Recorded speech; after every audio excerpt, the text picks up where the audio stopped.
Bonjour, aujourd'hui je voulais vous parler de quelque chose qui se nomme la zone de confort.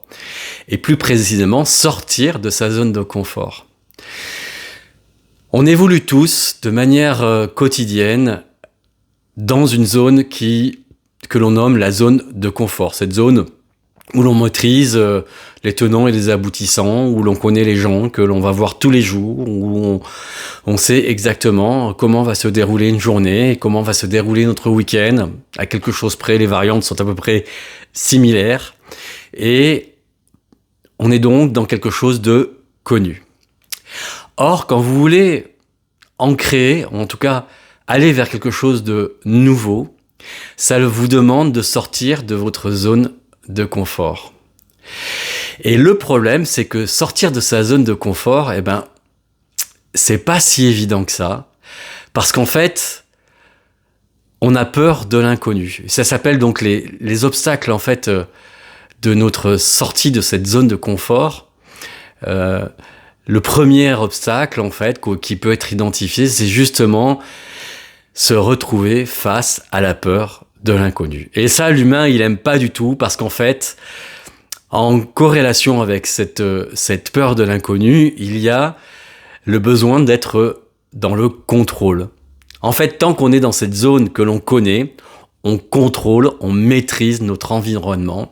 Et ça, notre mental, notre ego, il adore ça. Il y a une forme de pilote automatique qui se met en place, qui est là de manière permanente et à quelque chose près. Notre journée, notre semaine, nos mois, nos années se déroulent suivant le même programme.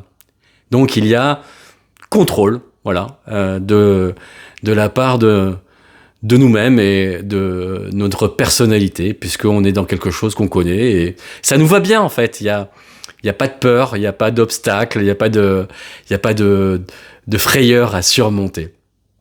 Et puis, un des autres obstacles à surmonter quand on veut sortir de sa zone de confort, quand on commence à y réfléchir, c'est en fait nos croyances limitantes.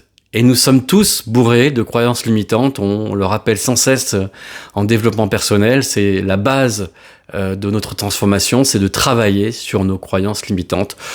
C'est-à-dire ces croyances qui vous font dire que vous n'êtes pas capable de faire autre chose que ce que vous avez l'habitude de faire. Vous n'êtes pas capable d'acquérir une compétence que vous n'avez pas encore parce que, pour telle ou telle raison, soit parce que vous n'avez pas l'intelligence, soit parce que vous n'avez pas le courage, soit parce que vous n'avez pas l'argent, soit parce que, bon bref, tout un tas de raisons qui vont être des bonnes raisons, des très bonnes raisons de rester dans cette zone de confort, plutôt que d'aller vers une zone d'apprentissage. Et il y a aussi un autre obstacle que l'on perçoit moins, qui est un peu plus subtil, et ça s'appelle notre environnement, nos connaissances, qui vont avoir tendance à jouer eux aussi la zone de confort, parce que qu'est-ce qui se passe si tu sors de ta cage ? Waouh ! C'est peut-être risqué en fait. Donc inconsciemment, votre entourage va probablement vous encourager à rester dans ce que vous connaissez, dans ce que vous savez faire, parce qu'en fait, tu comprends, hein, au moins ça tu connais, tu sais, tu maîtrises et tu sais que là, tu as les compétences. Alors bon, ne va pas trop en dehors. Et puis une fois qu'on a identifié tous ces obstacles et que on se décide à sortir de cette zone de confort, il y a autre chose qui se joue, c'est les illusions d'être sorti de sa zone de confort. Et par exemple, il ne faudrait pas confondre nouveauté et puis quelque chose qui est de l'ordre d'une compétence qu'on maîtrise déjà. Par exemple, vous savez très bien cuisiner, la cuisine traditionnelle, et puis d'un seul coup, vous vous dites, tiens, je vais me mettre à cuisiner vegan. Et bien sûr, c'est une autre manière de cuisiner, mais en soi-même, ça reste de la chimie. En fait, ça reste de la cuisine, et il n'y a pas de sortie de zone de confort parce que vous allez vous mettre à cuisiner vegan. Il y a juste une autre flèche que vous allez rajouter, une autre corde à votre arc dans cette manière de cuisiner. Et puis il y a aussi ce qu'on appelle les actions symboliques. Par exemple, vous allez sauter en parachute.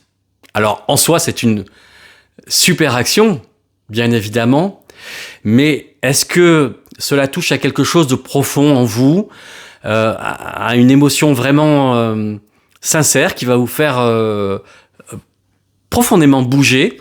Par exemple, une phobie. Si vous sautez en parachute et qu'en fait votre peur profonde et phobique, c'est de la peur du vide, là, effectivement, vous touchez à quelque chose, à une corde sensible. Et là, effectivement, vous êtes sorti de votre zone de confort. Vous êtes vraiment allé dans quelque chose de dur pour vous confondre et vous confondre par rapport à vous-même et à vos peurs.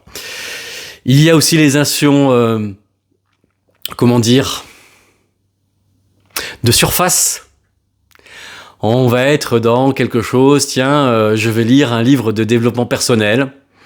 Et puis bah voilà, ça va quelque part me faire avancer. Mais en fait, tant que vous n'êtes pas dans l'action, vous restez à la surface des choses. Vous ne mettez pas en œuvre quelque chose de réellement nouveau. Vous acquérez une certaine connaissance. Mais une connaissance, ça n'est pas une compétence d'action. Voilà. Quelque chose que vous faites. Comment, une fois qu'on a fait tout ça, comment savoir qu'on est effectivement sorti de sa zone de confort? C'est assez simple en fait, ça se joue au niveau de l'émotionnel. Si en fait les émotions sont au rendez-vous, si vous avez vraiment l'impression qu'en fait il y a quelque chose de terrifiant en vous qui est en train de se jouer, que ça vous fait énormément peur, mais en même temps que ça vous excite profondément, quelque chose là qui bouillonne, là vous pouvez vous dire que vous êtes en train de sortir de votre zone de confort. Si par ailleurs, le résultat vous apparaît comme incertain, contrairement à quelque chose de certain parce que vous le connaissez, si ce résultat, le résultat de ces actions que vous menez est incertain, eh ben vous pouvez être sûr que là, vous êtes dans une sortie de votre zone de confort. Et puis l'autre élément auquel vous pouvez vous référer pour savoir si vous êtes bien sorti de votre zone de confort, c'est par rapport à votre identité. Est-ce que ce que vous mettez en œuvre là, dans l'instant présent, correspond à ce que vous connaissez de vous-même? Ou bien, quand vous regardez cette action, cette nouvelle action, cette nouvelle compétence que vous mettez en œuvre, est-ce que c'est en train de vous dire, mais là, en fait, ça ne me ressemble pas du tout? Et là, si vous êtes dans « ça ne me ressemble pas », eh bien, vous êtes en train de changer d'identité. Et donc, tous les bénéfices de cette zone de sortie de cette sortie de zone de confort, ils sont exceptionnels. En fait, quand vous sortez de votre zone de confort, comme c'est inconfortable, en fait, il y a un apprentissage accéléré qui se crée en vous.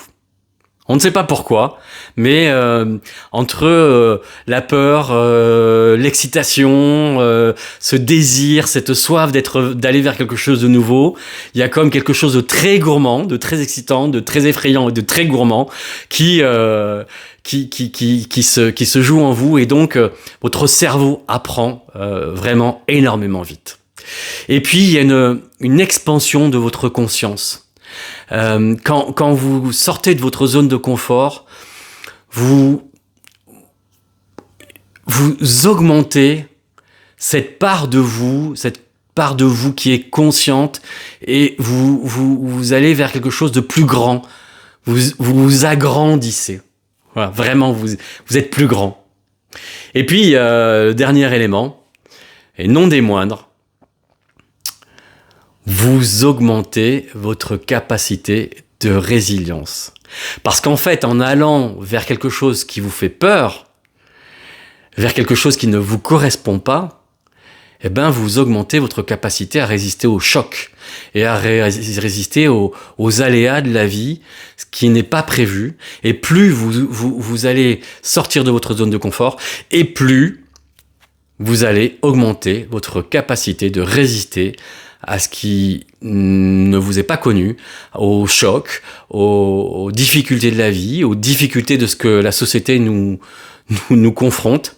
Et donc, là encore, vous grandissez. Voilà ce que je voulais vous dire aujourd'hui sur la zone de confort. Sortir de sa zone de confort, c'est quelque chose d'exceptionnel. C'est vraiment compliqué. Mais quand on le fait, mon Dieu, que c'est bon. Voilà ce que je voulais vous dire. Allez, salut et bonne fin de journée à vous.